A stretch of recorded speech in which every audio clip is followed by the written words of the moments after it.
Hey guys, how's it going? This is Dilmer again and welcome back to my channel. So today I'm going to be walking you through extension methods. We're going to actually go in and add extension methods to a collider that we have in place. And basically what I'm going to do is I'm going to create an object that we're going to put in front of our car. And when we move that object close to the car, we're going to turn the lights on. When we move the object far from the car, we're going to turn the lights off. So I'm going to use extension methods to demonstrate why do I use extension methods. So let's get to it. This is the scene that we worked on in the past few videos. So what I want to do in this episode is I want to start teaching you how to use extension methods. And what I'm going to do with that, instead of just, creating a simple scene and not making something usable or something practical, is that what we're gonna do is we're gonna turn the lights on and turn the lights off as we collide with an object in front of the car.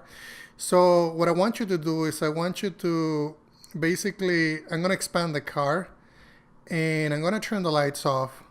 So I'm going to create a new cube using ProBuilder, and I'm gonna close out of that, and I'm gonna actually put that cube in front of the car.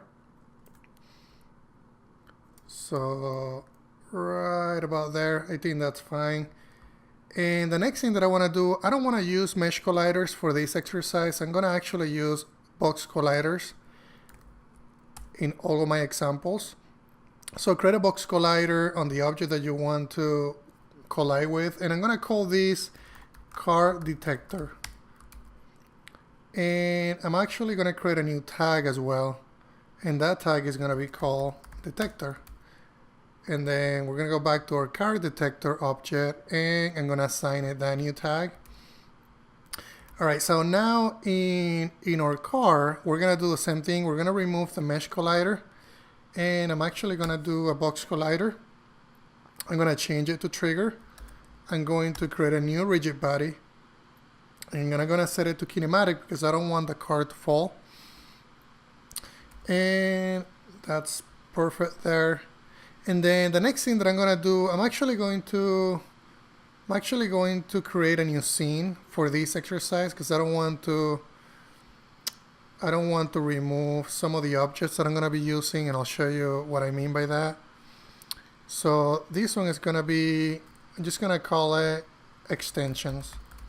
This is the one that we're going to use for extension methods. So, and what I'm going to do here is I'm going to go to ProBuilder, to Tools, ProBuilder, Actions, and I want to remove everything that has to do with ProBuilder from the scene. I want to do, basically have all the meshes be clean. So if we go back to, if we look at our car body, there are no ProBuilder scripts associated anymore. We have a rigid body. All right, so we're golden. So the next thing that I'm going to do is I'm going to create a new folder under assets, and I'm going to call it scripts. And inside of that folder, we're going to create a new C# script, and that's going to be called headlights, because that's the one that is going to control and check for collisions, and it's going to turn the lights on and off. So let's actually double click it. And let's wait until the project loads. It's loading the project. Let's see. All right, so we have our headlights script, and what I'm going to do is I'm going to add two properties, and these properties are going to be the ones that have a reference to the light, the spotlight. So this is going to be headlight left. Copy that and rename it to headlight right, and that's perfect.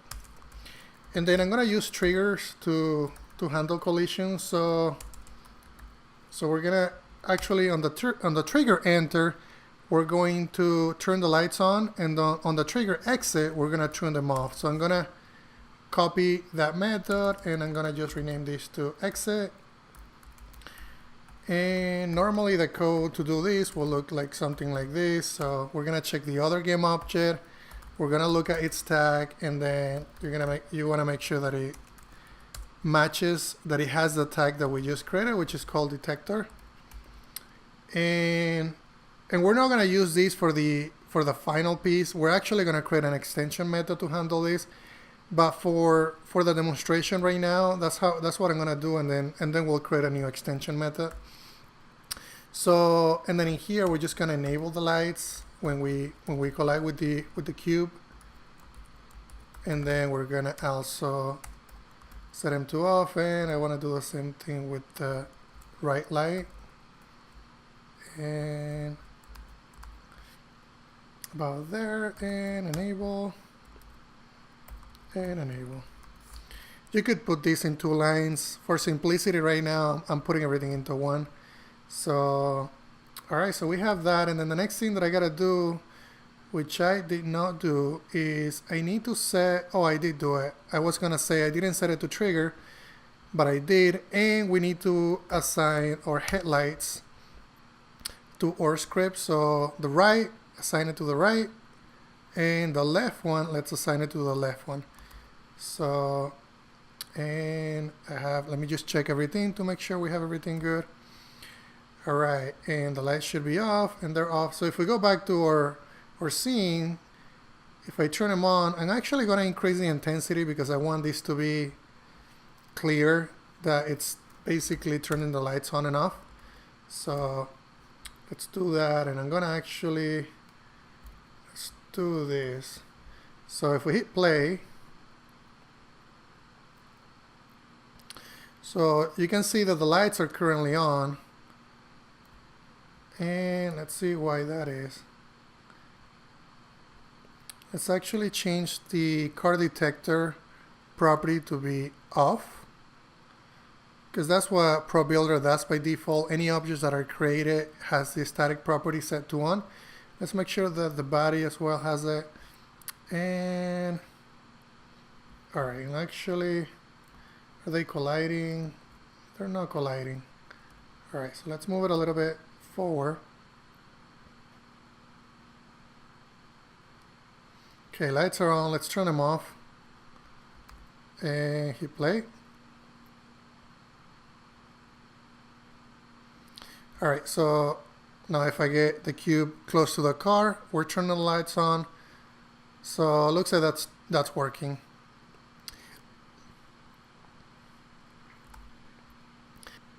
Okay, so the next thing that I'm going to do, I'm going to go into projects, and I'm going to create a new folder. And this one is going to be called extensions. And instead of extensions, we're going to create a new C# script, and we're going to call this collision extensions. Make sure you spell it right. All right, so we don't want this to inherit from mono behavior, so I'm going to actually remove everything except the class name. We're going to make this static, because in reality, extension methods are just static classes that are extending functionality to existing objects. And you know what I mean.